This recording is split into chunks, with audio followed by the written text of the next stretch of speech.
మొదలుకొని రేపు రెండవ రాకడ వచ్చేంత వరకు చచ్చిపోయిన ప్రతి మనిషి కూడా లేస్తారని బైబిల్ చెబుతుంది. ఆయన పాపం చేసి చచ్చిపోయిన ఆయన లేస్తాడు, నమ్మకంగా నీతిగా ఉన్నవాడు ఆయన లేస్తాడు. చూడు సార్, చదువుదాం. యేసు ప్రభు సజీవ లెక్కలు ఉన్నప్పుడు చెప్పాడు, ఇది ఆశ్చర్యపడకండి, ఏదో ఒక కాలం వస్తున్నది, ఆ కాలమున సమాధులలో ఉన్న వారందరూ దేవుని శబ్దముని విని మేలు చేసిన వారు జీవ పునరుద్ధానానికి లేస్తారు, కీడు చేసిన వారు తీర్పు పునరుద్ధానానికి లేస్తాడు. హల్లెలూయా, హల్లెలూయా. పరలోక రాజ్యానికి నిత్య జీవానికి లేచే వాడు లేస్తాడంట, తీర్పు కంటే అగ్నిగుండానికి లేస్తాడంట. ప్రతి మనిషి చచ్చిపోయిన ప్రతి మనిషి కూడా లేస్తాడు.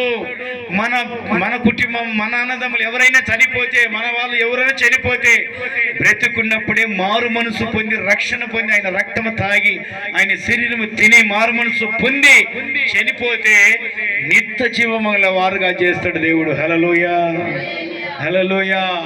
ఈ రోజు కాకుండా ఏదో ఒక రోజు కాలం వస్తుంది, ప్రపంచంలో ఉన్న సమాధులు తెరవబడతాయి. నిత్య జీవానికి మనం లేవాలి, కానీ తీర్పు పునరుద్ధానికి లేవకూడదు. మేలు పునరుద్ధానానికి మనం లేవాలి.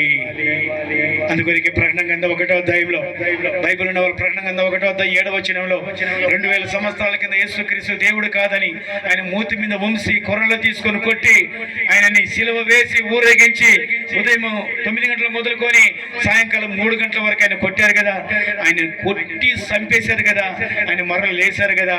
వాళ్ళు కూడా చచ్చిపోయినారు. సిలువ వేసిన వాళ్ళు, మరబెల్లంతో పొడిచిన వాళ్ళు, ఆయన మోపిన వాళ్ళు, ఆయన మూతి మీద వంచిన వాళ్ళు కూడా చచ్చిపోయినారు. వాళ్ళందరూ కూడా రెండవ రాకడ వచ్చినప్పుడు లేస్తారు. హల్లెలూయా. చూడొస్తా, చదువుదాం. యేసు ప్రభు రెండవ రాకట్లో మేఘారుడై వచ్చినప్పుడు ప్రపంచంలో ప్రతి నేత్రాలు కళ్ళు చూస్తాయి. ఆయన 2000 సంవత్సరాల కింద దేవుడు కాదని గొలగొత కొండపైన సిలువ మోపించి మరిపెల్లముతో డక్కకు పొడిచిన వాడు కూడా చూసెదరు. హల్లెలూయా. గట్టిగా చెప్పండి, హల్లెలూయా. ఎప్పుడు చూస్తారంట? గట్టిగా చెప్పండి. ఎప్పుడు?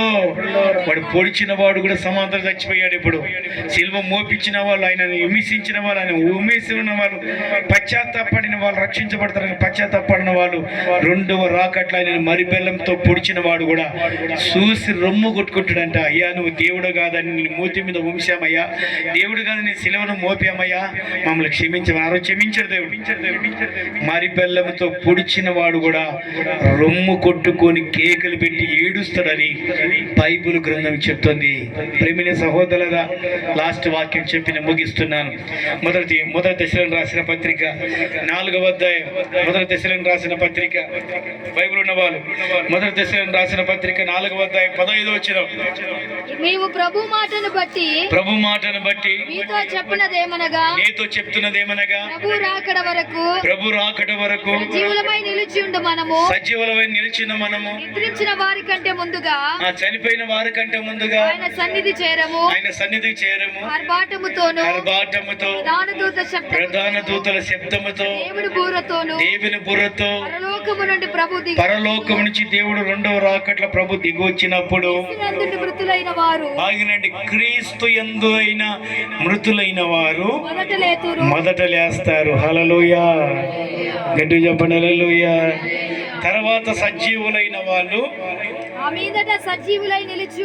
సజీవులై నిలిచిన మనము వారితో కూడా ఏకముగా ప్రభువును ఎదుర్కొనుటకును ఆకాశ మండలమునకును మేఘముల మీద కొనుగోయబడతారు.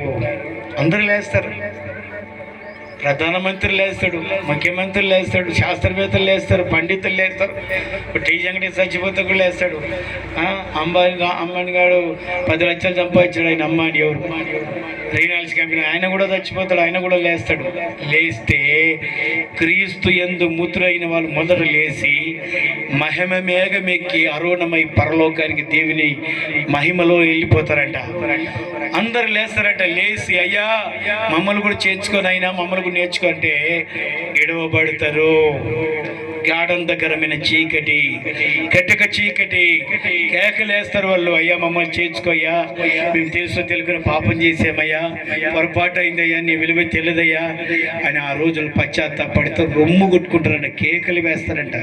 సిలువ వేసిన వాళ్ళు, ఉమ్మిన వాళ్ళు, ధనవంతులు, సిల్మ వీరులు, పాపములు ఉన్న వాళ్ళు, లోకములు ఉన్న వాళ్ళు ఎనబడి అందుకొరికి పిల్లదాడ తల్లికిలే, తల్లిదాడ పిల్లకిలే. ఆ రోజులలో ప్రేమైన సహోదరులరా, ఆ రోజు జరుగుతుందని, అటువంటి ఆ రోజు కాలం వస్తుందని బైబిల్ చెప్తుంది. నీవు నేను మరమనస్సు పొంది బాప్తిసం తీసుకొని సిద్ధపాటు కలిగి మరణిస్తే మనం ఎత్తబడతావు. సిద్ధపాటు లేకుండా మరణించితే నువ్వు ఎత్తబడి విడవబడతావు, కేకలేస్తావు, రొమ్ము కొట్టుకుంటావు, వేదన చెందుతావు. అందుకొరికి నైనా నేను నా పిల్లలు మారుమనసు పొంది బాప్తిసం తీసుకుంటానయ్యా అని ఈ జ్ఞాపకార్థ కుటుంబంలో పశ్చాత్తాపడి ఒప్పుకో, క్షమించమని దేవుడిని అడుగు. దేవుడు నేను దీవించి ఆశీర్వదించునుగాక. అందరం మోకరించిన ప్రార్థన చేసుకుందాం.